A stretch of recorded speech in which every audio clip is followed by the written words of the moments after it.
Welcome to the House of War, and thank you for joining us tonight as we celebrate a special theme, thankfulness, and especially faithfulness. So tonight we're going to look at the word faithfulness and how it intersects with the work in the ministry, the donors, the volunteers, the survivors in the House of War, and find out from you what you, I guess I don't need that right up here, right? and hear from you. So as you see on the screen that you saw at the beginning, if you have questions throughout the evening, please email them to Leslie. So if you have questions throughout the evening, you can email them to us. We're not going to have the chat up because when we did our event this afternoon, we were hacked. And we had some really disgusting things happen. So we're not putting the chat bar up. And we'll just, if you have questions, just email them to Leslie K, the letter K for kangaroo, at warinternational.org, and we'll take those at the end. Today we're going to gather, we gathered to Zoom, and we are in the most sacred space in the War Building, in my opinion. But this room up here is my favorite place in the building. This is where women from West Michigan and from all over the United States can come, and whether they're at risk or rescued, they can find that safe place here and have wraparound services and find hope and healing and counseling and a way to make a living with dignity while they dream a dream. So you've joined us tonight for a time of worship, and we have hand-chosen special testimonials for you of God's faithfulness. Special people that are very dear to the war family and the war world. And we will hear from them. We'll hear from a board member and volunteers, survivors, and even law enforcement. And Dr. Stoll will not be with us tonight because he is extremely ill. And so we wish him the best this time of the year, but he will not be joining us as planned. We only found that out yesterday. But we're going to celebrate tonight the voice of freedom. And I want to start by bringing some special music to you. So Dee is someone who is a friend of mine. I met her in Grand Rapids years ago, and she burst into song. And she was the first person that ever started making jewelry in this building. And I used to come to this room and sit down in front of her and say, just sing whatever's in your head, because she always has a song in her heart and on her mind. Just sing over me. And I would watch as other women in this room here who were maybe having a meltdown or just had a really bad day or really bad news would start to fall apart. And she would jump up, run over to them, and just sing over them and rock them in her arms. And so, Dee, sing to us. So I'm going to sing. God rest ye merry gentlemen, let nothing you dismay.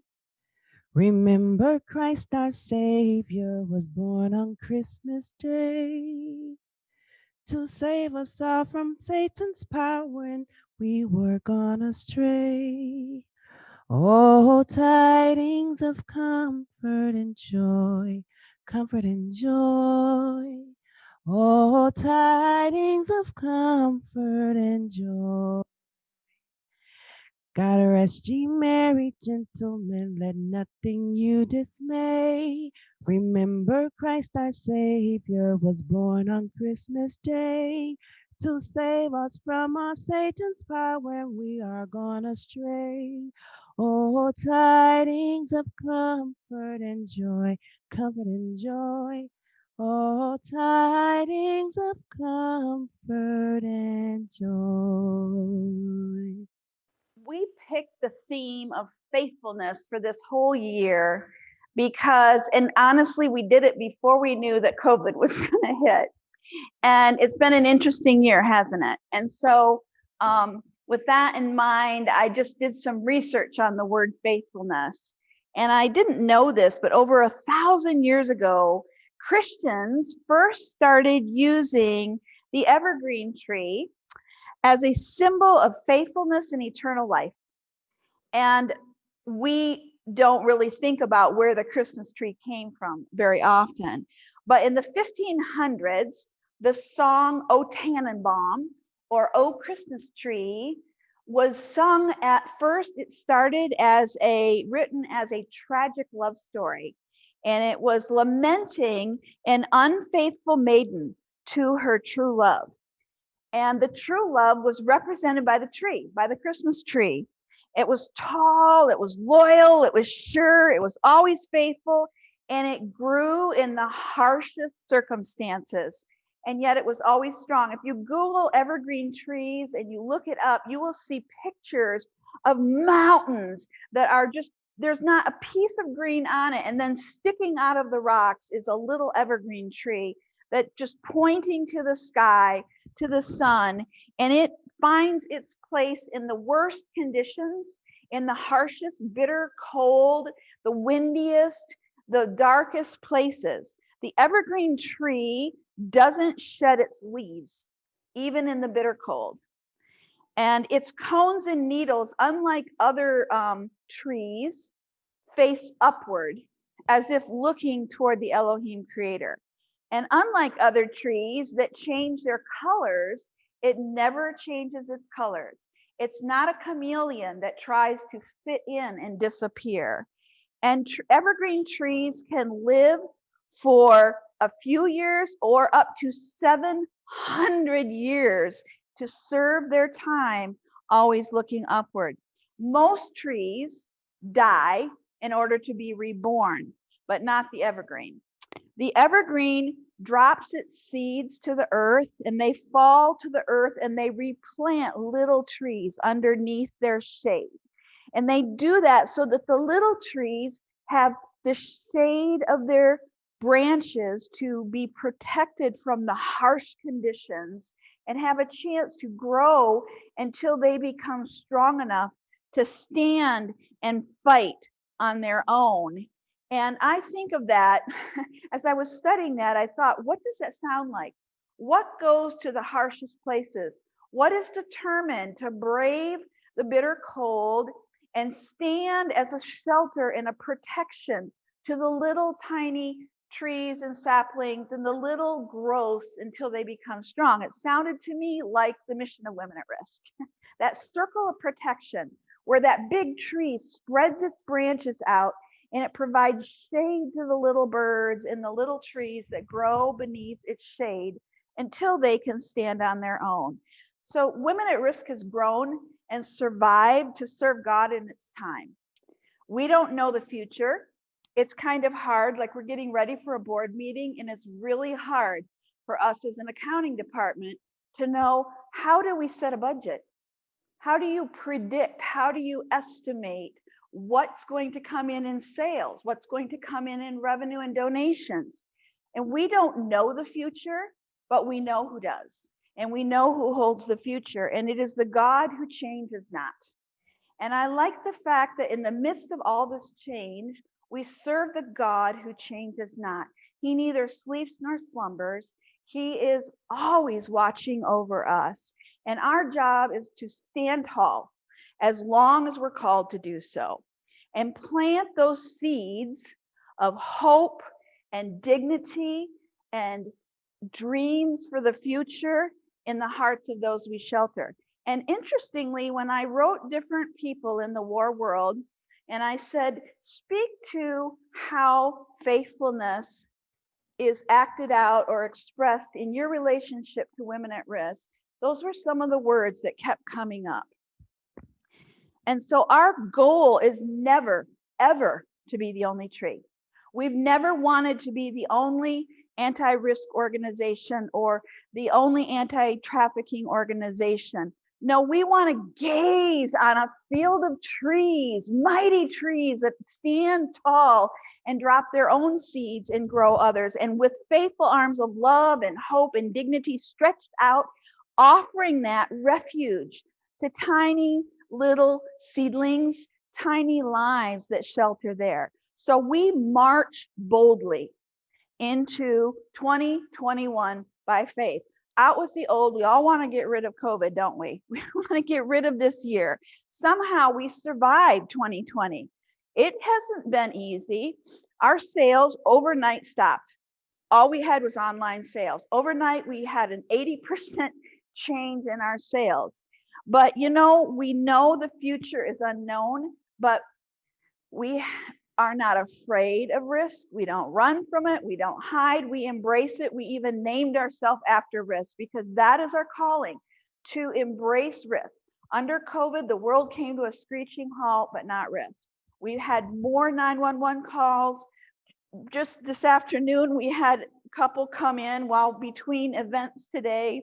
And whether we're dealing with hiding teenagers or a woman in my car or rescuing a baby, or last weekend getting x-rays for a woman in this town who was bleeding and maybe had a dislocated shoulder, we are engaged in embracing risk and being that shelter to those that harbor beneath us until they can stand alone.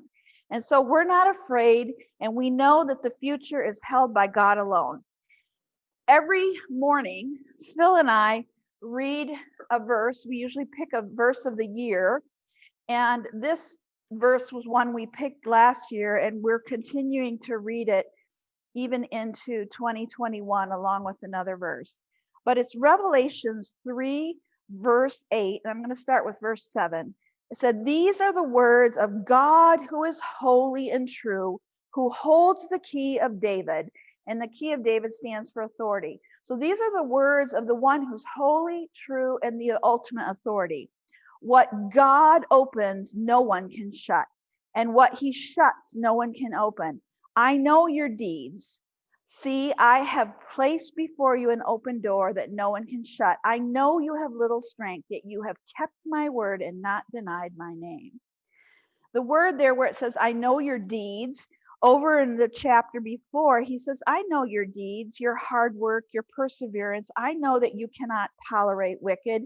You have persevered and endured hardships for my name and have not grown weary. When it says that I know you have little strength, that word there doesn't mean that you're weak, although some days it feels like that. It means literally that you are few people. You're small in number. I know that you're small in number, and yet you have kept my word and have not denied my name. In fact, earlier in Isaiah, where it similarly talks about that, it says, What God opens, no one can shut, and what he shuts, no one can open. I will drive him like a peg into a firm place. And the word peg there is a picture of stability. It's talking about a tent peg. You know, when you set those tents up in the desert and they drive those tent pegs into the ground, it keeps that tent, even though it's kind of flimsy, it keeps it stable and it keeps it from blowing with the wind. And so we know that as long as we're called to serve, that he's opened that door for us to shelter and to march boldly into a sea of change. COVID has definitely been a sea of change, and it's only escalated. And whether we live for a few years or 700 years, we will survive as long as we're called to be that shelter for those that we care for. Like the evergreen, we do not shed our leaves until the new leaves are completely formed. And we only exist to give life to new trees and the little birds and the beasts that hide in the shelter of our shade, always looking up and always faithful in all circumstances. I think the word for the year is change. And I always thought I was a change agent.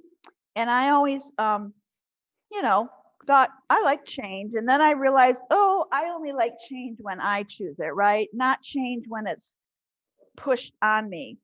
But, then I started dating my husband, and I found out that he has a PhD in planning. And in my Bible, I have a sheet of paper that he used while we were dating. And I discovered that he had his day segmented into 15-minute segments. There were potty stops in there. There were meal stops in there. Oh, it fell on the floor. Thank you. I was wondering where my paper went. I keep this as proof because nobody would believe me. They would literally think I'm lying. But there it is in 15-minute segments. It's called a 15-minute time log, and it goes from 7 in the morning until dinner time. And I know there was a second page. I just don't have it anymore. But I saw my name in there, and I saw our life in there. And I would say to him when we were dating, I better have veto power over these little blocks of time, or this relationship isn't going to work. Well, needless to say, I've been messing with his papers ever since and his plans ever since. But I realized that God one day said to me, Becky, you're putting me in little segments. I would tell God, I'll serve you, but I don't want to live in America. I'll serve you, but I don't want to do this. And he told me, I better have veto power over your plans, or this relationship isn't going to work. And so change, I love change. I'm a founder, I'm a visionary, and change motivates me. But of course, we only like change when it's change that we can control. But no matter what, scripture tells us in all circumstances, in COVID, wherever, COVID is like every day overseas. I remember growing up as an American in Asia, and I remember when there'd be a cholera epidemic, and the entire soccer field would turn into a hospital. Tents would pop up because there were thousands of people dying of cholera. And when the epidemic was over, they had to burn the soccer field to the ground to get rid of the disease. And then you just go on with your life. But we're not used to that in America, where things are generally pretty stable and consistent. But in all things, giving thanks. And we have found that there is a silver lining to COVID. There are many things that we have found that we are thankful for despite COVID. One of the things that I'm the most thankful for, and you have to realize as a founder, I've been working alone. I worked alone for years. And so I don't take staff, volunteers, donors, any of that, survivors, any of that for granted, because I know what it was like to be, everything, chief cook and bottle washer. And so the volunteers that we have that flow through the war world are precious to me. And so I want to introduce two women that have served the war family as strong, ever faithful volunteers and party hostesses. Between the two of them, I think they've sold over $300,000 in product in sales. And I want to remind you, that's not about $300,000. That's about tens of thousands, maybe millions of hours. If you think about the hours that it takes to create that much stuff, that's tens of millions of hours in a safe place with wraparound services and with worth and dignity being whispered back into the lives of those men and women that make it.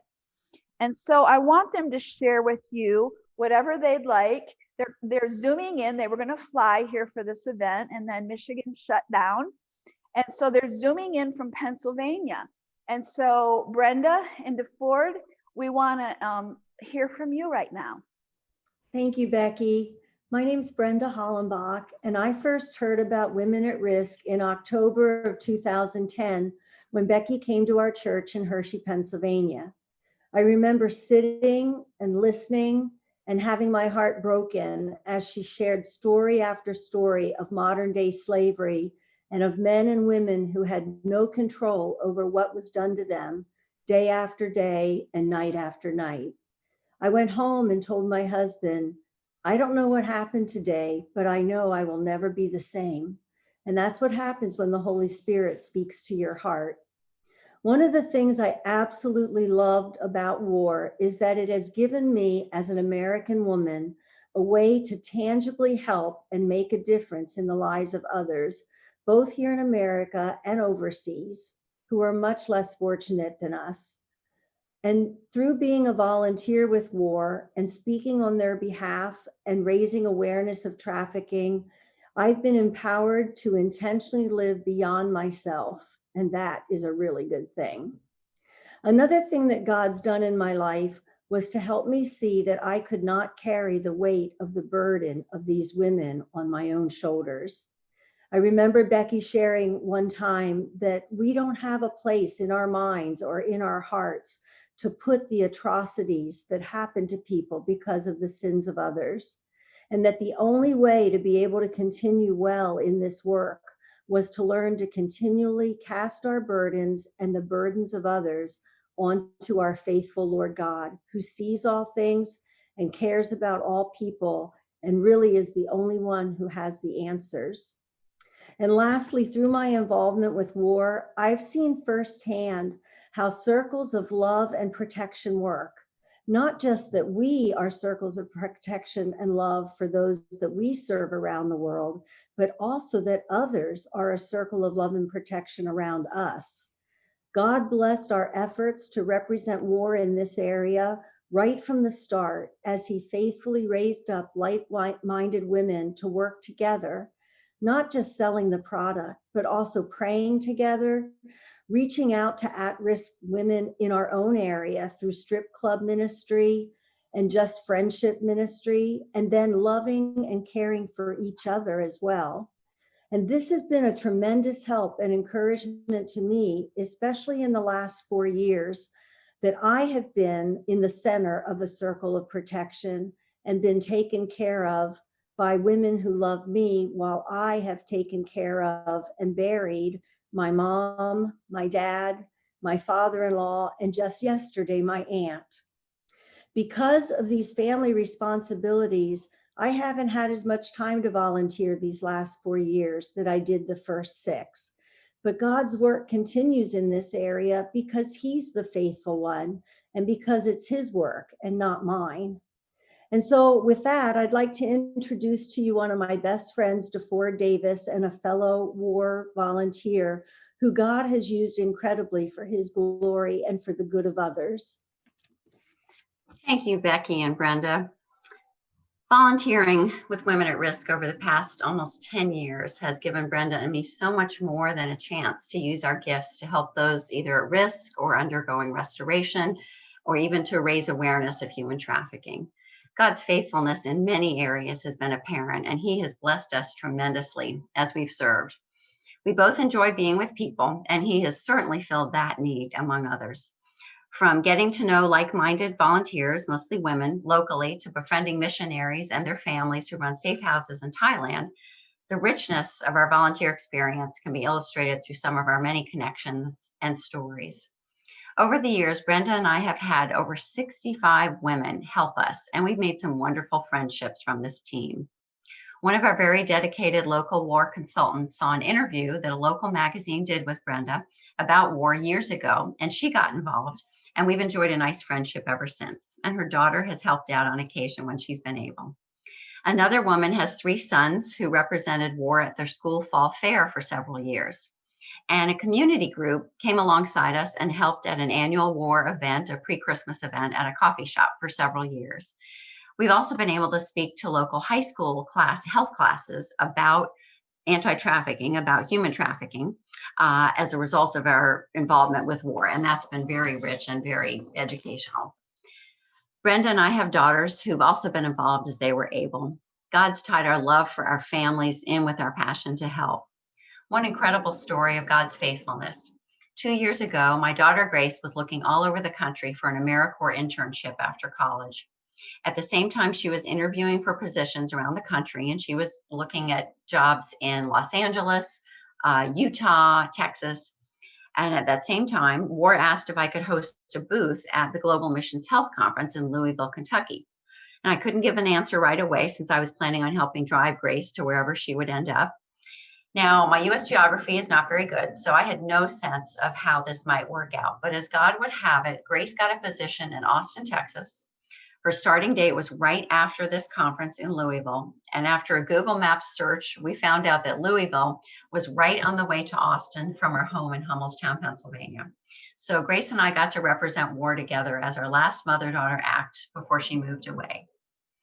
God's faithfulness has shown itself time and time again throughout our rich years of volunteering with war. And as the psalmist says in Psalm 89:1, I will sing of the Lord's great love forever. With my mouth, I will make your faithfulness known through all generations. Thank you all. To hear from our volunteers. And as we said earlier, if you have questions for our volunteers who are online tonight live, or for our survivors, and we have Dee, and we also have Liz, who's zooming in as well. You can send those questions and we'll address them at the end of the evening to Leslie K at warinternational.org. We're not putting our chat line up because it got hacked when we did that last time. So just send your questions if you have them to Leslie K at warinternational.org, and we'll address them. And you can address them directly to our volunteers as well. I know that helping people volunteer has been a passion of mine. When I founded Women at Risk in 2006, I didn't want to just say, give money and pray. Those are important things, and money can build a safe house, but in prayer, $1 million would not have set Sweetie free. The prayers of God's people did. And so those are important things, but I wanted to give people non-traditional ways to get involved. So whether it's a jeweler that travels with me, and we have jewelers that travel with me to safe houses around the world, or whether it's volunteers, mother-daughter teams that volunteer. This is an incredible opportunity for mothers to have conversations with their daughters. We even have a dad who volunteers here with his little, I think she's 6 or 8-year-old daughter, and they have very precious conversations as a result of that. And so giving people some ways to make a difference. Our very first circle tour was mother-daughter team. We took college-age daughters and their mothers, and we went and spent the entire time in one safe house. And so our volunteers are an important part of what we do. We could not keep our costs low as we do. And one of our volunteers wrote me this, which I'll read to you.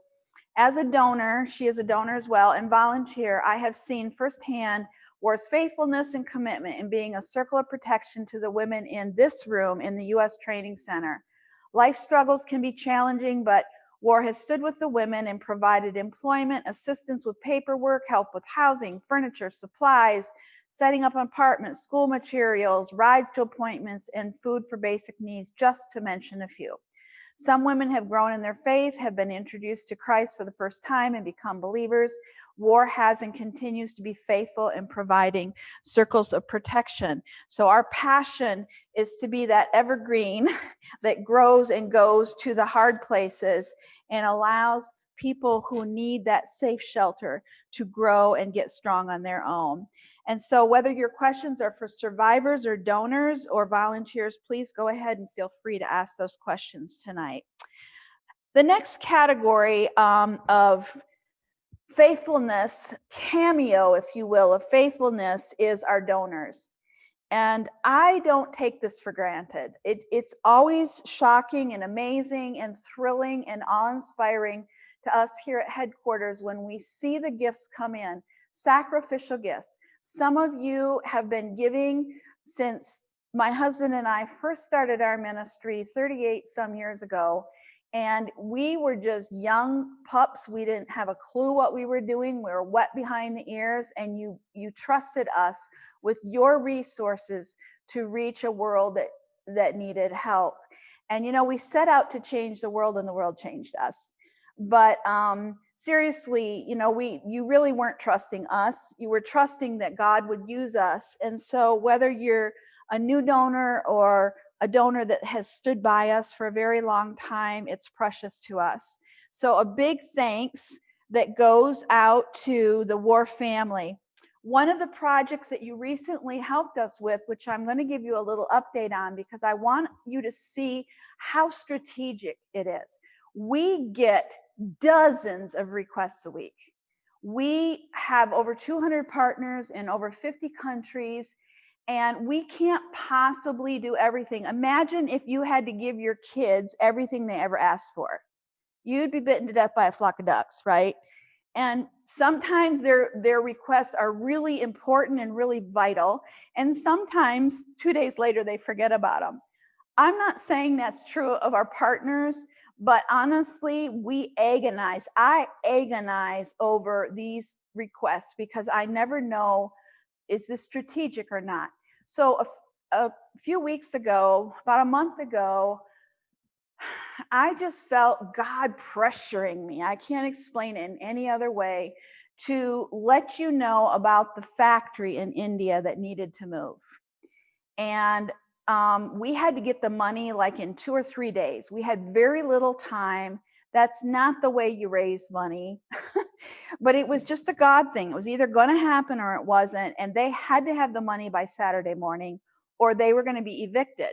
Because during COVID, they continued to have their factory and have to pay rent in a capital city in, one of the most densely populated lands in the world. But there was no sales. Our sales stopped overnight when COVID hit, other than online sales. And so it did for them. And so the landlord wanted to come and take their machinery and it's a factory that sews. And this is a factory that hires men and women who have been thrown away, men with AIDS and women that maybe are burn victims. They've been set on fire by their families or attacked with acid. And it's called an accident, but it's no accident. And so we went into overdrive, and the War family blew our mind. And we raised the money, and Saturday morning, when the man in charge of that factory woke up and opened his phone, there was money in the bank, and he sat there and wept. And we moved that factory. And just imagine for a minute, imagine in your own life, if tomorrow you had the same income, but suddenly nothing changed in your life. You don't move, nothing changes, but 80% of all your expenses go away. You're down to 20% of what you're used to paying. That is literally what happened with this factory. By moving them, we're experiencing an 80% savings, which means they're now paying for all the school tuition, uniforms, books, and everything for the children of all their employees. So the next generation is going to be catapulted in a land where not everybody goes to school because they can't afford it. And so this is just one of those examples of how the War family rallied around a very strategic need and came through. And I know your gifts have helped us stay connected to Sweetie, who is flourishing. She's getting straight A's. My dream is that when she reaches college age, we can get her into a college and help her flourish, because academic, not everybody's supposed to go to college, but she seems to be very academically strong. As a thank you gift, some of you had it delivered to your door, and some of you it will be coming in the mail, but I chose that golden flower. You can either use it like a votive. If you had come to this tea, we were going to put your nuts and mints and Christmas candy in it. But I chose it for its golden color because it reminds me, and I want it to remind you, that while God owns the cattle on 1,000 hills and the wealth in every mind, he doesn't count his net worth based on gold. In fact, he made his streets in heaven out of gold. And I don't think that's to show off and go, my streets are gold. I think that's for him to go pish posh on gold. Walk on that like you would on tar or dirt. Because scripture tells us that his net worth is measured in people. In Titus chapter 2 and 3, it says, the glorious appearing of our great God and Savior, Jesus Christ, who gave himself for us to redeem us, buy us back from this wickedness and broken world, and to purify for himself a people that are his very own, eager to do what is good. And that term there, his very own, a person who is Greek told me in the Greek, that word means his net worth. That's like saying, Brenda, what's your net worth? Darenda, what's your net worth? Becky, what's your net worth? Is it a car? Is it a house? Is it a bank account? That's how we in the world measure a person's net worth, right? But God is saying Jesus Christ measures his net worth in a people for his own. When God looks at what he values, he owns the rubies and the diamonds and the mountains and he owns everything. He owns the cattle on 1,000 hills, but he could care less about that. Walk on that gold and diamond. Who cares? He measures his worth in people. So at the end of our life, or while we're walking through life, we look at our net worth spiritually by how many people are we impacting. That's what Jesus Christ looks at. He could have had everything. He owns everything. And yet he himself, who's the King of Kings and Lord of Lords, measures his net worth, that's the literal word there in the Greek, as a people for himself. And so how he measures his net worth is in you and me and every precious life that is chosen. When I was a little girl growing up, I heard this certain story over and over and over again in the family that I grew up in. My great uncle was a preacher who was itinerant back in the day on the East Coast. And he would go from church to church to church preaching, especially if they were churches without a pastor. And his first wife died, I think, of polio or something, I don't even know. And he remarried, and the woman he remarried was really not a fan of the way he made a living. She loved the preaching, but she would grumble every time they went to a church because the churches couldn't even afford to pay his expenses getting there sometimes. Missionaries know all about that. And so every time they get in the car, there would be this thing going on between the two of them where the husband would say, babe, don't worry. My father owns the cattle on 1,000 hills. And she would say, you just try and get one of those cows away from one of those farmers. And they would do this over and over and over. And so one Sunday, they handed him an envelope. He got in the car and she's like, give me that envelope. I want to see what they gave this time. And she opened the envelope and there was nothing in it. And she started sputting. And a little piece of paper filtered and fell down on the floor of the car. And her husband said, pick up that paper. And she picked it up and it said, I'm a farmer. I have to go sell a cow. I owe you a cow. And so, we think we have it all figured out with our budgets and everything. And I'm not saying it's not important, because Lord knows, in Women at Risk, we write business plans and we crunch numbers and we try to be faithful as we can with what God has entrusted to us. But at the end of the day, our net worth, our value, the results of what we do are measured in the lives of people. And that is the most important thing. So WAR is so thankful for each one of you because you have all contributed to that. And one of our donors wrote this. They wanted me to read this to you. What does the word faithfulness in war mean to us as donors? One description of faithfulness is an unswavering allegiance to a person, organization, cause, or idea. Over 30 years, we have known McDonald's and watched them live out their faithfulness to God, to each other, to family, and the notion that without a voice, people without a voice have the right to be heard.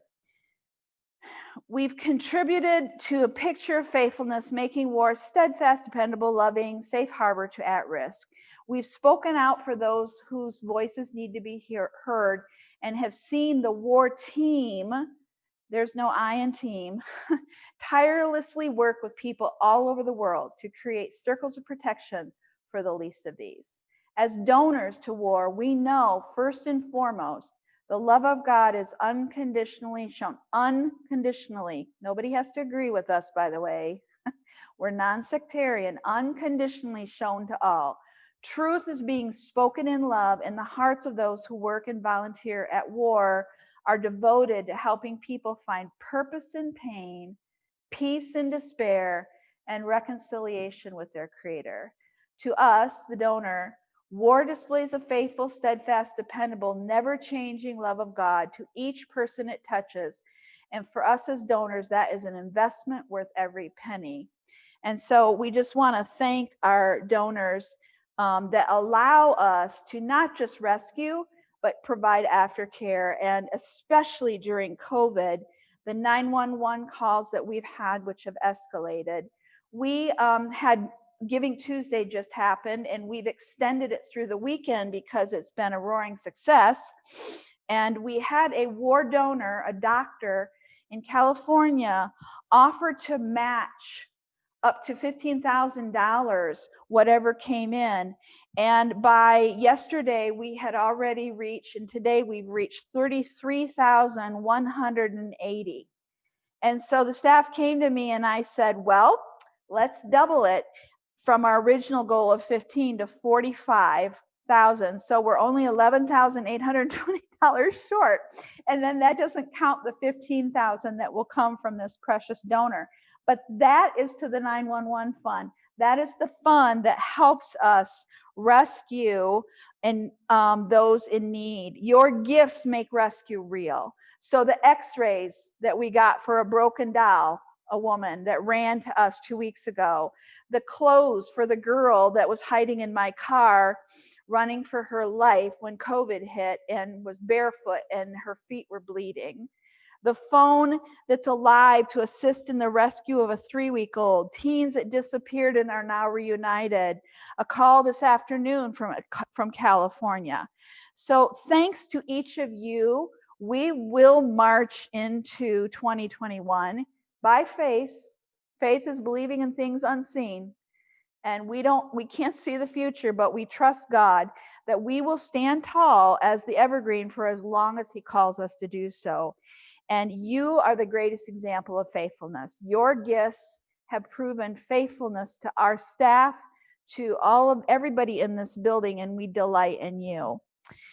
You know, when I speak on lately, when I've been speaking in different churches, especially in Ohio and a few other places, I've been addressing the 4 ways that COVID has changed human trafficking. We have identified 4 different ways that has impacted it. And I won't go into that now. Some of them are frighteningly creepy and real. And some of them have a little bit of a silver lining. I used to tell our partners that sustainability is a core value of Women at Risk. It has been from day one for us. Every program we start independent from ourselves, you would never walk into a safe house war had anything to do with and know that we had anything to do with it. We don't want our name on the door. We want them to own it and feel ownership. We want it to be a twinkle in their eye that we come alongside and empower them to flourish. Today I read a thing that said, empowered women empower women. And I'm a testimony to that, because the men in my life, the men and women in my life have empowered me. They've allowed me to do crazy things and to trust God for impossible things. And that has a way of getting reproduced. And so one of the things that COVID has done is, I would say to our partners, what if we get hit by a nuclear bomb? What if I get hit by the garbage can? What if we cease to exist? And they'd be like, oh, Becky, cut it out. Now, all I have to say is COVID. Because, you know, one of our partners, 80% of their budget is dependent on us selling their product. Overnight, 80% of their budget just was like gone. Our widows in Africa, where we built them a factory to make cow horn jewelry, they can't go to the factory right now. The police are in the streets with billy clubs. They can't walk down to the Nile and get water because they're not allowed to. But they have gardens that we've helped them with. They have cisterns, so they have water. They're growing their crop. They have goats and they have sheep and they have chickens, and they're eating. They're fine because they're diversified. And so that sustainability thing, while COVID has made our job harder, it's made explaining it easier. Suddenly, people get the value of being diversified and not having all your eggs in one basket. And that's been something that's been hard for me to get through to people who think, well, money, we just write a letter and money will always come from America. So I am so thankful, believe it or not, for the silver lining. And you know, every crisis is an opportunity. We learn that overseas. When you live in lands of chronic catastrophe and you live with constant crisis, you learn to use that as a platform to serve people, because when they need help, they listen. And you don't have to shove your faith in their face. You don't have to say a word. They say, why do you care when nobody cares? And it's the $1 million question. So your gifts that come into this building lift lives in the harshest circumstances. Another faithful area is our board. And so I want to introduce the board members. The Women at Risk are my circle of protection. And one very unique member of the board is the strength behind me. He's not part of WAR, except that he's on our board, which meets twice a year. But he serves on our board at my request and urging, and I need his gift. He has the gift from his PhD in international development of seeing around corners. And so I lean on him as an international leader for advice. And so I'm going to introduce you to Dr. Phil McDonald, my husband. And I've asked him to share with you whatever's on his mind. He tends to have a bird's eye view. And if you have questions for him as well, again, you can list your questions and we'll take them at the end. Thank you. Good evening, everyone. Here we are, the last month of 2020. And what a crazy year. Our once predictable, stable American lifestyle kind of got upended this year. And I still think it's a good time to reflect back on the blessings and accomplishments that have happened to Women at Risk. I want to go back when war first started, because I've been along for the ride. And just for the next few minutes, I'm going to take a bird's eye view, maybe the 30,000 foot view of looking down. Even though war was incorporated in 2006, it really didn't get rolling operationally until 2008. So over the last 12 years, that's the period of time we're looking at. I've spent my whole career in the nonprofit sector, 37 years, and we're trained to look at what's the impact of a nonprofit on the community and the nation and the world. And that's what I want to look at. In other words, in the big picture of things, does this particular nonprofit make a difference? Well, facts speak for themselves. I just want to take a few minutes and look at war's impact in three main categories. The first category are programs. Programs are the way war helps people. And, you know, if you've heard this many times, war addresses 15 risk issues, from domestic violence and honor killings to what they're most known for is fighting human trafficking. Most nonprofits only specialize in one or two risk issues, but war has taken a holistic approach to looking at all many areas of the risk so it can help people the most way. Today, war has field partners in 55 countries, including the United States of America. It imports products made by at-risk persons from 48 countries, helps them earn a sustainable living so they're not trapped as victims. These imported products are sold in all 50 states. In fact, in a recent 5-year period alone, war has sold more than $7 million of war product.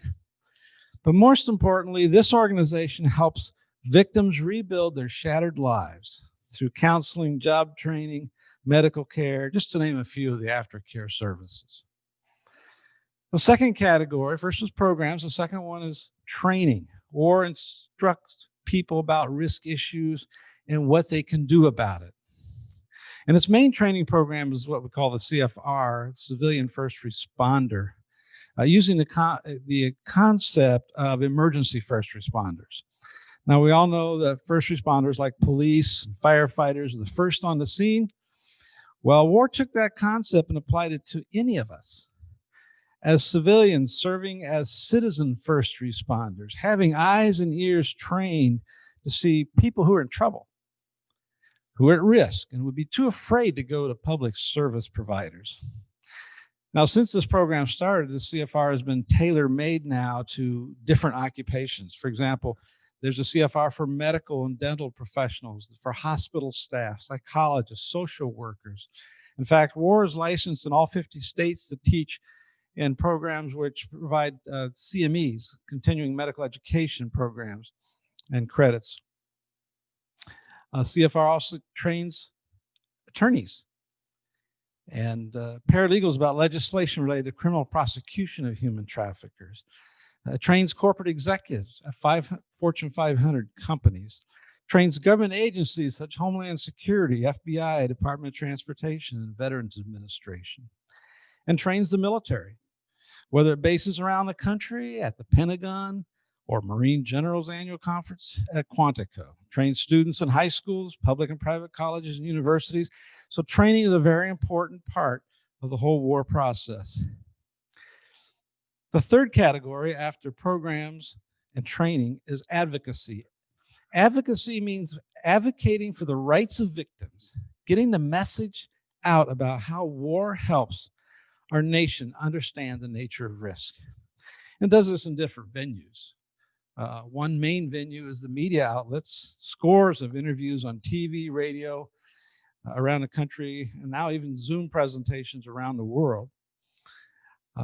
In courts, war staff testify on behalf of victims in criminal trials in America. International relations hosts foreign delegations brought to the war headquarters by the U.S. Department of State. I think we've had you've had six different countries bring delegations to hear about the state of the fight against human trafficking.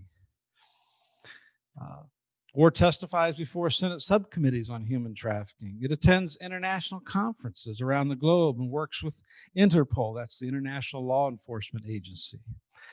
And the one I like is represented war at a conference sponsored at the White House, attended by the US President, Vice President, and other cabinet officials.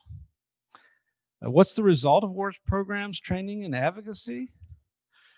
Well, the world has noticed. War has received awards and recognition by the World Trade Association, Chambers of Commerce, military bases, Michigan Abolition Society, and Cornerstone University.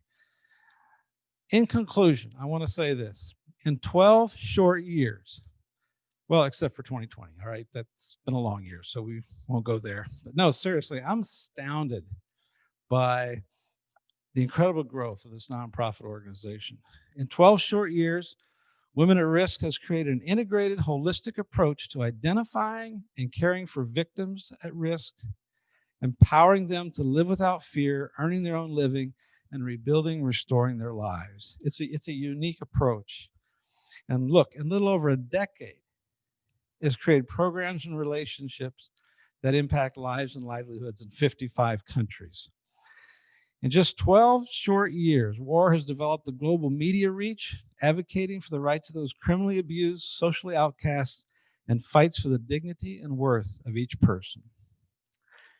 You know, the Bible says every person is precious to God. I believe it's in the Old Testament. If every person is precious to God, and we are to be like Jesus, who is both human and divine, then every person should be precious to us as well, regardless of their station in life, their social standing, or what has happened to them. So the facts speak for themselves. And I believe the War Board and staff have been faithful. You don't get these kind of accomplishments without hard work, but at the same time, it's already been mentioned, we couldn't do this without the prayers and gifts of God's people.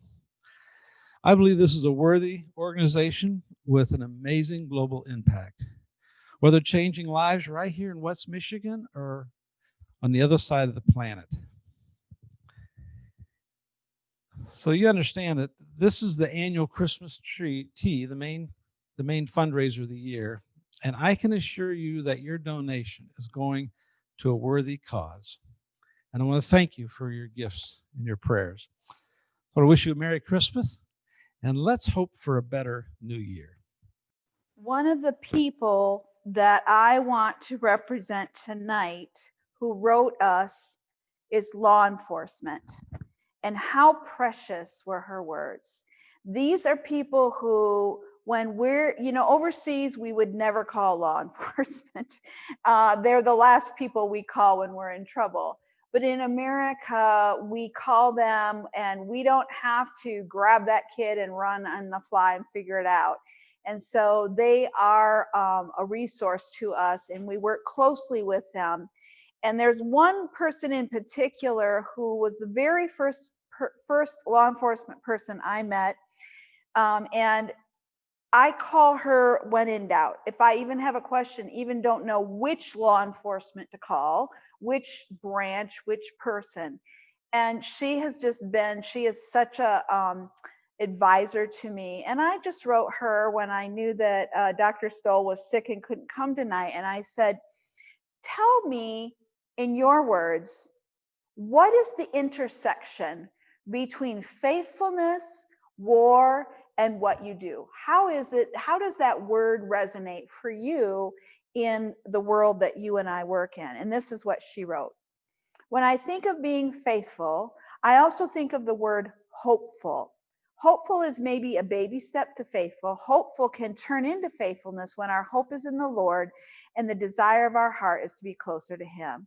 War has been faithful to executing a rescue operation for those that are enslaved and a true beacon of hope to so many victims.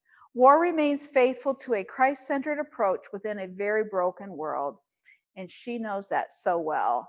In a world where it would be easy to just say, we rescue human trafficking victims, and that would be enough for so many.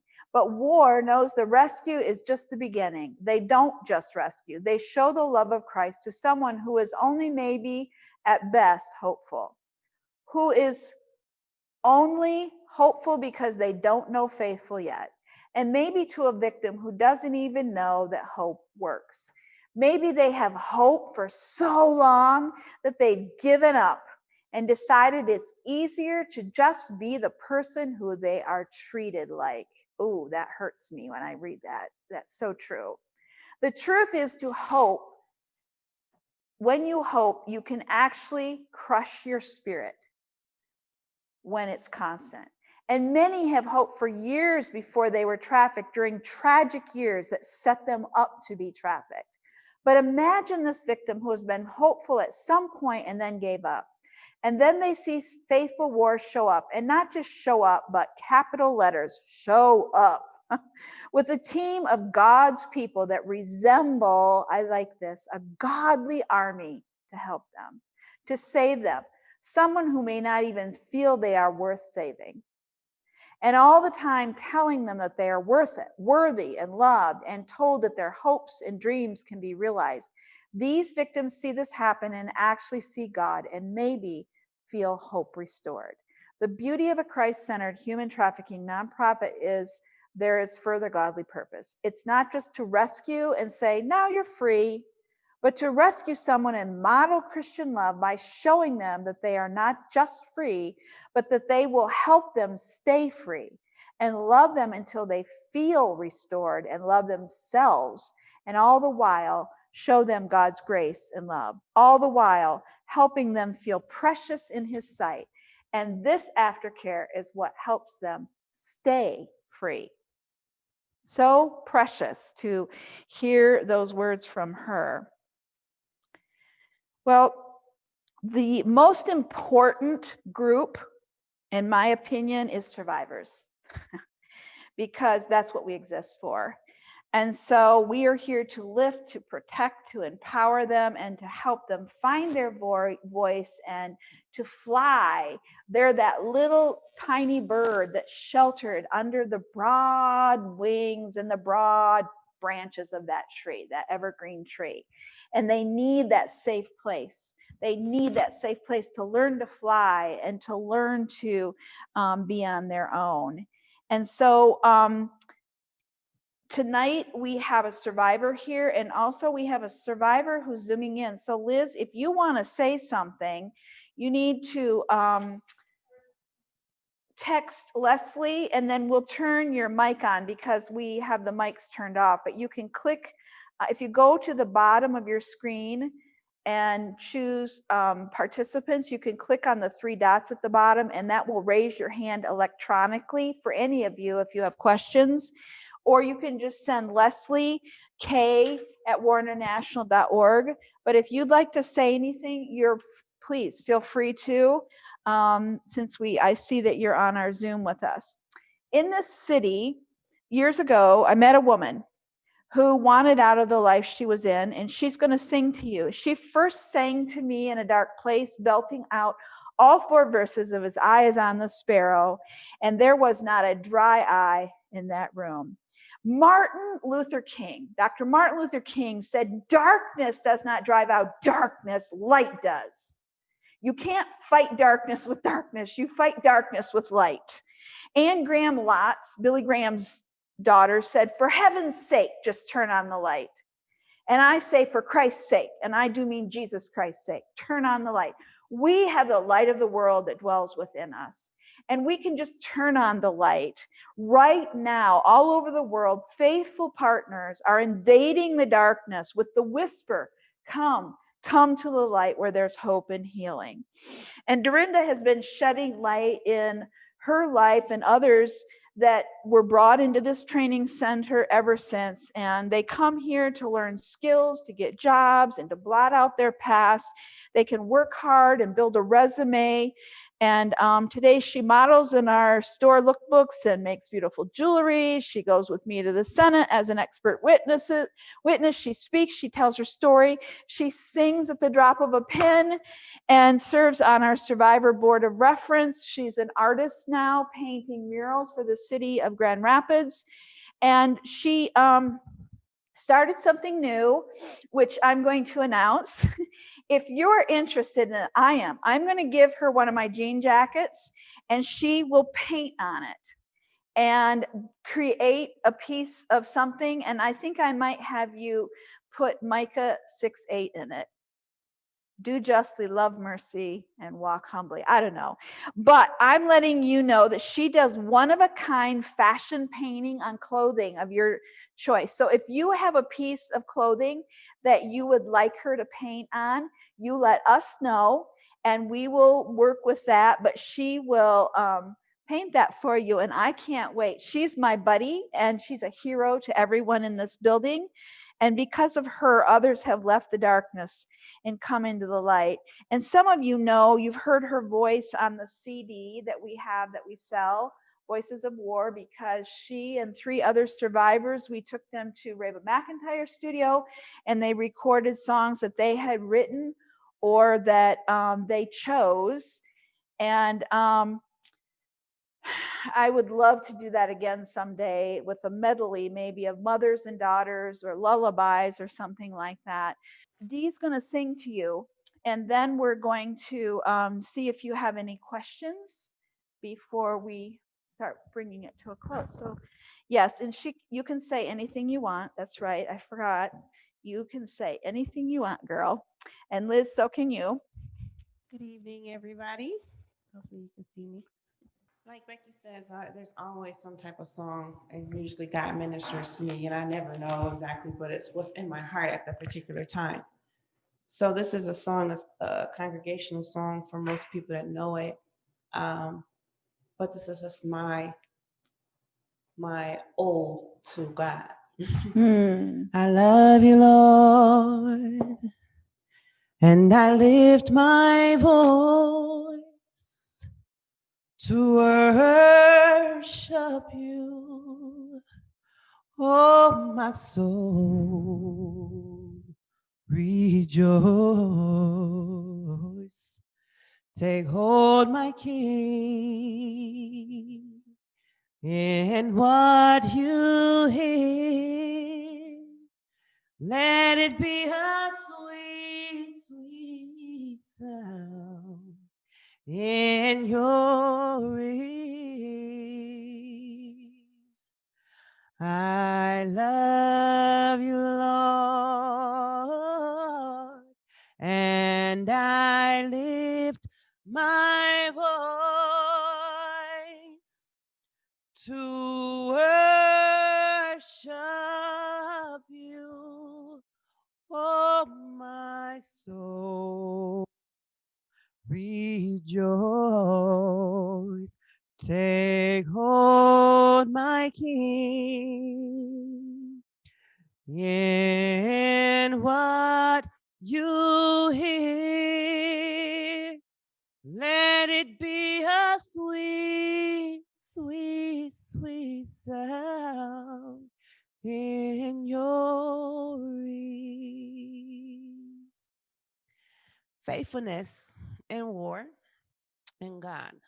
Definition of faithfulness is the quality of being faithful, fidelity, loyalty, consistency, devotion, commitment, allegiance, trustworthiness, fealty, and closeness.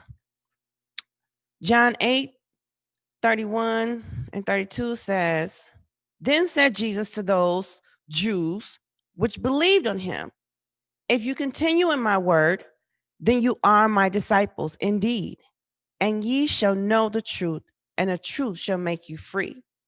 Psalms 89:2, For I have said, mercy shall be built up forever, thy faithfulness shall thou establish in thy very heavens. I say quality, not quantity.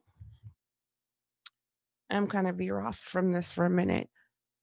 The reason why I say quality over quantity is because I feel God has given me quality over my years. As an adult, he's been showing me various different things. People want quantity. They want this, they want that. But just to wake up in the morning is the best quality of life that you could possibly have, because he's giving you a new blessing for the day. And I can't take that for granted. To be faithful to God has been my life's work, has been my life's walk.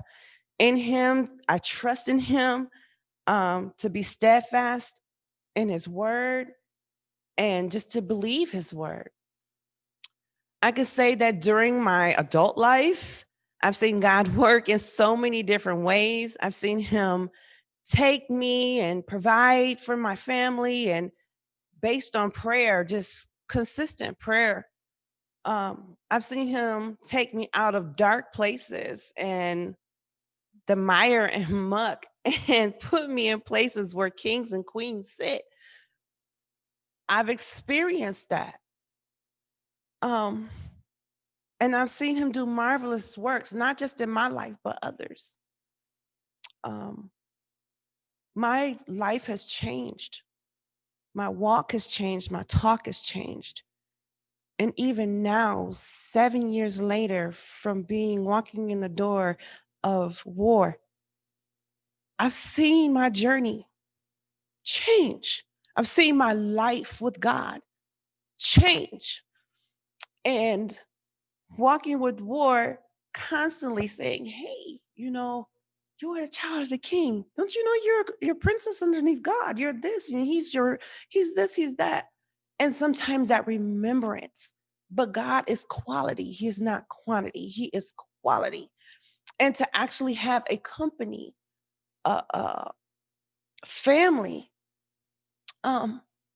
war has been that for me as well. They've been a part of my life for the last almost 10 years, 7 years since the day I walked in.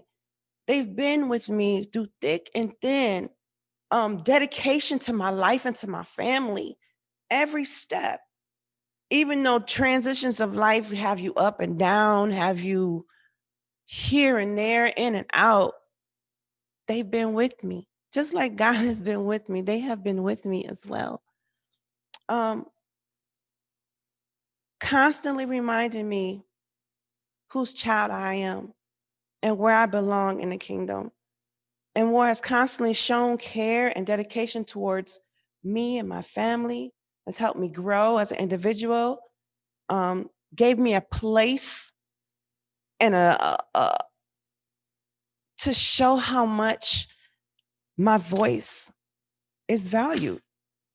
And not many people have that voice anymore, but I can say after 7 years with being with war and Becky walking with me on my journey, and Dr. Phil has been there and on the sidelines cheering me on. It's just been fabulous. It's been such an amazing journey so far. And I cannot wait to see where God is taking war, even through COVID, taking war and even taking me in my journey. And I am so appreciative of God placing this seed, this family, this growth in front of me to become the woman that I am today. It's even better than what I thought it was.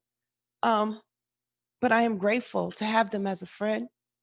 I'm grateful to call them my brothers and sisters.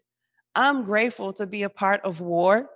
I'm grateful to see the women that have come through this in the USTC's training center and move forward with their lives. I'm grateful for that. I'm grateful for God just opening my eyes to that. And I appreciate you. I appreciate the donors. I appreciate the support more than anything in this world. And I'm trying not to cry because I'm a big crybaby, and everybody knows that. But I just want to let you know, thank you from the bottom of my heart. Thank you, Becky. Thank you, Doc. I appreciate y'all being who you are and allowing God to use you both in the ministry and in doing something very great and positive. Y'all be blessed. One of the fun things to see that happens to a survivor is to see in this room is to see them watch their jewelry sell. They get so excited, you can't imagine. They just burst with legitimate pride because people are buying the work of their hands. It's not a handout, it's a hand up. And they make beautiful jewelry and they deserve to be paid for it. And so that is just great joy for me when I see them see things disappear in the store and sell out. 2 other survivors wrote and said this, and the one wrote me pages and pages. And so I'm just going to read you one paragraph. It's called No Aftercare. She was trafficked and ended up, back in the States, and she was trafficked overseas and ended up back in the States and was put in aftercare. But she says this: I had no aftercare whatsoever. And if I had had an organization like War for Aftercare, my entire life would have been different in a positive way. I know I would not have spent over 1.5 years in psychiatric hospitals, considering the kind of healing and preparation I would have had for life. Since I've met Becky and all the war staff, I've had an astounding amount of healing, which is in part due to the way they loved me. This is also largely due to the aftercare I received from war, and I don't say this lightly. I also know that I will always have a safe place to go if I ever need it, and I can't even say that for my parents or any other organization that would commit to this kind of promise as war has done. That's hard, isn't it? So sometimes parents are part of the healing and sometimes they aren't. And these two survivors had it especially difficult in that area. This other survivor wrote, I just want to thank you for who you are. I would not be where I am now if it were not for having had God's love shared with me. You were patient, you pushed just enough at the right times, but you listened, really listened. No judging, just loving on me where I was at. You listened to what was going on in my past, the parts that I had never shared with anyone. You looked after my heart and cared where I stood, not just in my walk with God, but in every way. And for that, I'm thankful. You worked with me until I was ready to take the next step and talk with someone to get help. Your love showed me so much.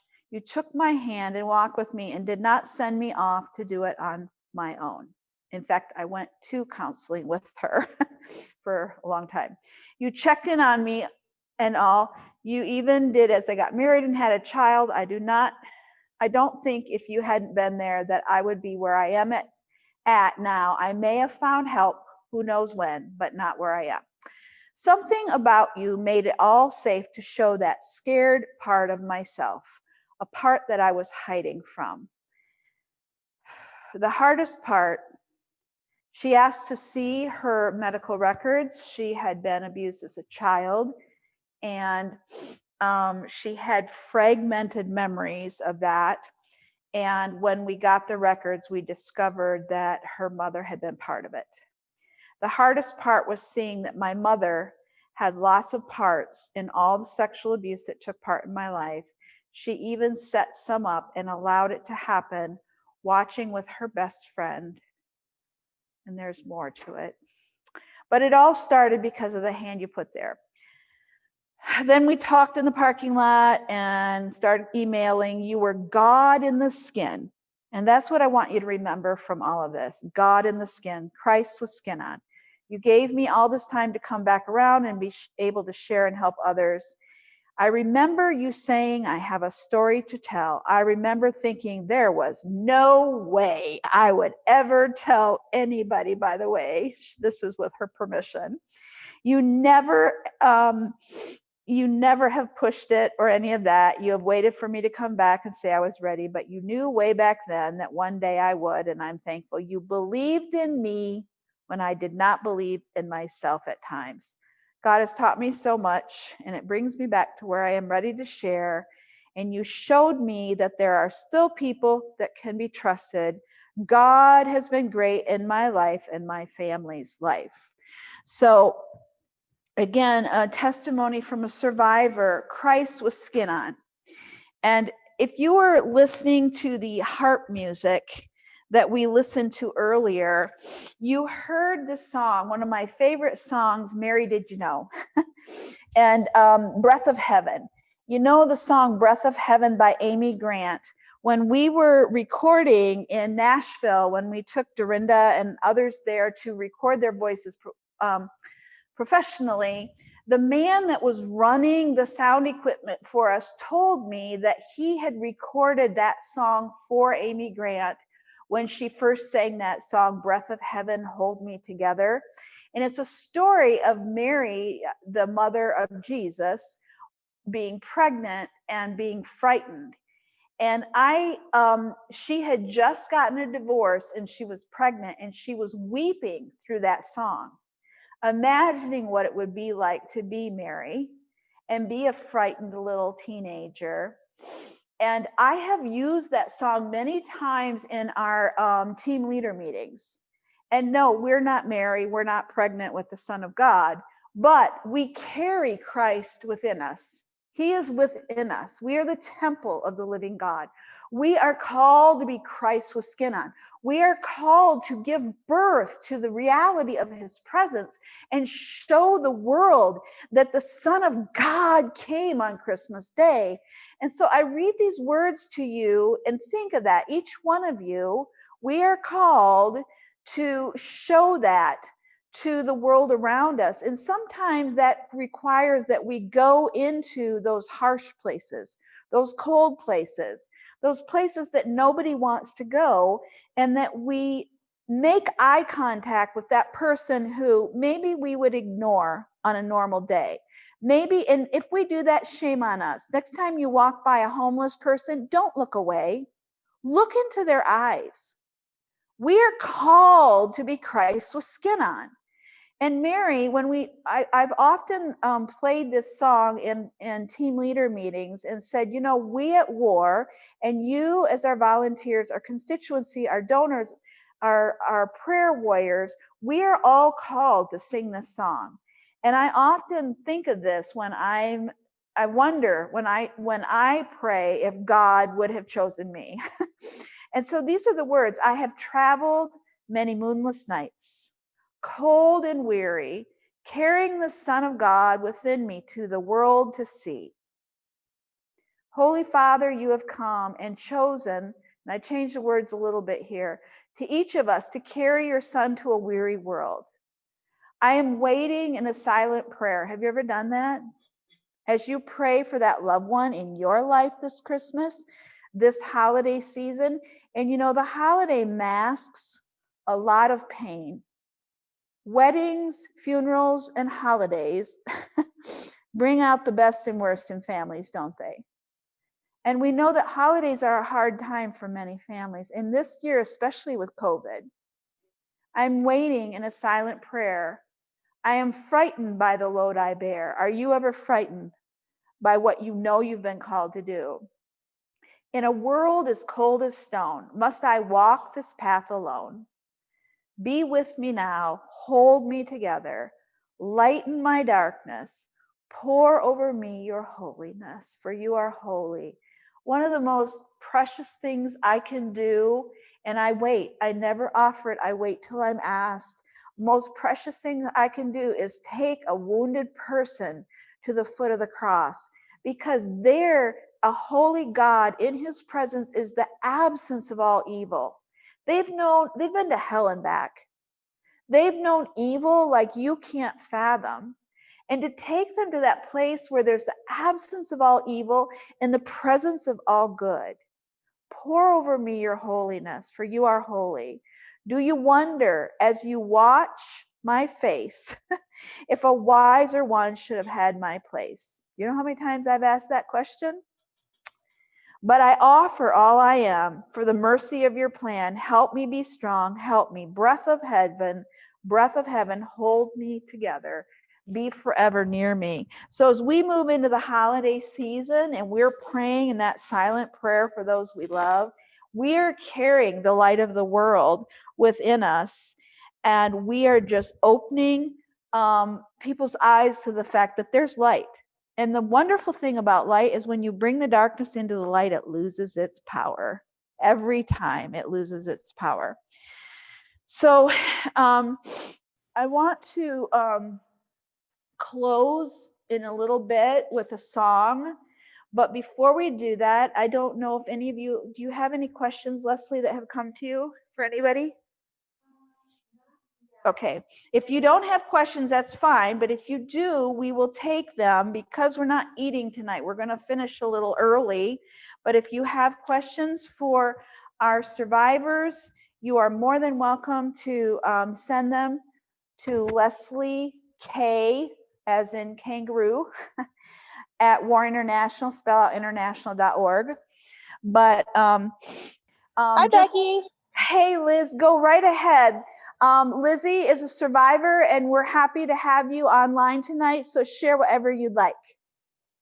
Hi, everybody. I'm so glad I was able to be here virtually. I just think WAR is doing some awesome things, even through COVID. I think a lot of people thought that trafficking stopped when the world kind of stopped, and it actually, I feel like in some ways got worse. Just with all these kids online now, everything's going virtual, parents are at work, it's even more easy to get wrapped up in these things. So I think it's important more than ever to be a part of these things. And yeah, I mean, to me, war has been huge in supporting me and allowing me to have a voice. Usually they just want to use people that have been through this thing like, oh, you're wounded, so you can't really do anything. But war kind of uses that as like a positive. And I really appreciate that. And yeah. So. Lizzie danced last year to the song Rescue, and Darenda sang it, and that was just an incredible and breathtaking opportunity. So yeah, that's just exciting. And Liz is adopting. They have a son and they're adopting from Thailand. And so that's a daughter. And so that's just really exciting to see their little family grow. And I probably, I don't know, maybe you'll get sick of hearing this, but I never do. My favorite thing about her husband is I asked one time, what do you want survivors to know about being married? What do you want people to know about being married to a survivor? And I love it when the spouses are willing to let us ask questions. And he said, you need patience. And I said, give me an example. And he said, well, my wife sleeps on the floor. And when we got married, he pursued her knowing that she had been trafficked, and she kept pushing him away, saying, I'm a hot mess. You don't want me. Go away. And he just pursued her, and he's precious. And but then when they got married, she'd sleep on the floor because beds are a trigger for her after what she's been through. And so he's this big guy, like 6 something, you know. So he said, so I'd roll over to the edge of the bed and I'd reach my hand down and hold her hand. And he said, now I just sleep on the floor with her. And to me, that is just such a picture of Christ. Christ left his castle for a cross. And for some 6-foot dude to leave the bed for the floor to be with his wife, because floors are not easy to sleep on. I know. I used to sleep on them growing up in Bangladesh because it was so hot and the floor was cement. And you could put your cold face on the cement and it would take away the heat. But that's just a beautiful picture of some of the pieces of healing for our survivors when they do find themselves in a marriage where it's healing and wholesome and powerful. And so that's one of the things about Lizzie's husband that I love to tell on him. But he told a whole room full of people, so it's not a secret. So yes, thank you. All right. So if you have questions, you can still send them. Meanwhile, I want to read you a poem I wrote. I actually didn't write the poem, but I adjusted it for COVID. So here we go. 'Twas the month after Christmas, and all through the house, still all quarantined, even the spouse. The COVID, the solitude, we ate without haste. It all went to my not so thin waist. When I stepped on the scales, there arose such a number. I leapt to the store with my mask in a lumber. I tried new meals, either carry out or prepared. The gravies, the sauces, the steak nicely rared, the pork and the rum balls, the bread and the cheese, the way I never said no, thank you, please. As I dressed in my husband's old flannel shirt, I prepared to vacuum pine needles and dirt.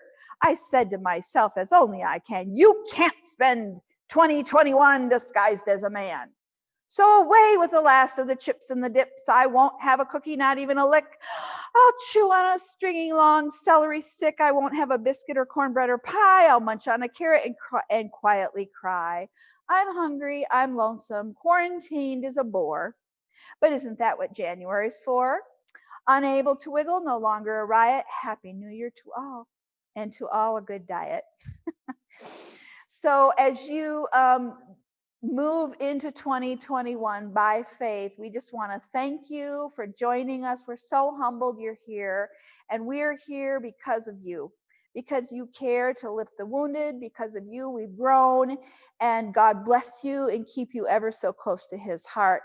So from our house to your house, from the house of war that God built to the house this Christmas, to your house this Christmas, we wish you a Merry Christmas and a new year filled with light, joy, hope, and healing. And so out with the old 2020 and in with the new 2021, a year of unknowns, but a year of possibilities. And as always, a year of change. Always faithful, just as the evergreen, just like that. We will go to the hardest, harshest, cold, darkest environments where no one else wants to go, so that we can provide shade and shed seeds to grow other trees that offer shelter to those we love. So Dee is going to come and will close us by singing. And I would love for her to sing Oh Holy Night. We were down in the store earlier tonight and she was singing that while there were people shopping in the store.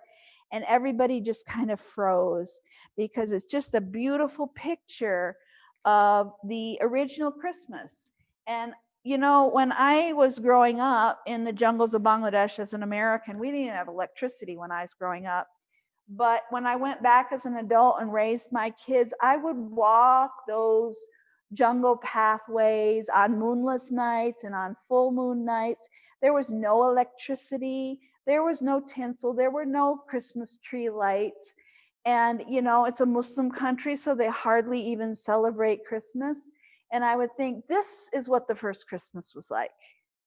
It was a quiet night, a holy night, a silent night, just some shepherds, you know, some stinky sheep, maybe some camels. Have you ever ridden on a camel? They're really nasty. They bite, they spit, they gallop, and you bounce all over the place. You can't get into a gallop like on a horse where you go every other bump. And there was just a manger, you know, a cow trough. And, you know, the three kings were late, so they weren't even there in the picture. They showed up late because they didn't ask for directions. And when they finally did, you know, what men asked for directions anyway, right? But there on that night with one little star, into our world came the greatest rescue story of all. The God whose mercies are new every morning. This is the God of the second, third, fourth, and umpteenth chance. This is the God who lets us start over every day. And we get to rewrite the story of our lives with an ink pen dipped in the blood of the Lamb. And so as you think about Christmas, I remember when I was speaking at Fort Bragg years ago at Quantico and Pentagon at Fort Bragg, and I was speaking to undercover ops, special ops people. And I said, they happened to be a group of Christian men and women. And I said, look at the Christmas story through undercover eyes. God, he could have come in glory and majesty.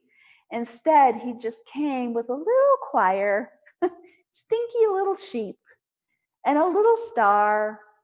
And the world didn't know that divinity had arrived.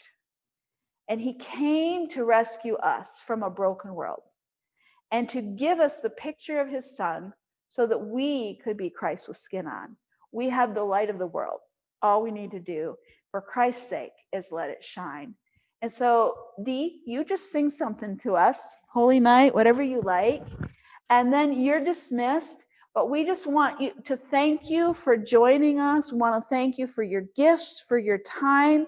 We want to thank you for shopping. Our online sales have tripled, which is so wonderful. We're still nowhere near pre-COVID sales because our stores and our events are, you know, pretty much on hold or non-existent. But thank you to all of you that are shopping the work of their hands, because that is what pays their salaries. It doesn't pay the light bill. It doesn't pay the 911 phone bill, but it pays for the girls' salaries and helps them make a living while they dream the dream and do whatever they want to do with their lives. And if you're like me, I'm giving thee my jean jacket to paint on. So thank you. God bless you. Merry Christmas, and enjoy this angel sound. Oh, holy night, the stars are brightly shining. It is the night of our dear Savior's birth. Long lay the world in sin and error pining, till he appeared and our soul felt his word. A thrill of hope, the weary world rejoices, for yonder breaks a new and glorious morn. Fall on your knees. Oh, hear the angels' voices on night divine, oh, night when Christ was born. Oh, night divine, oh, night, oh, night divine.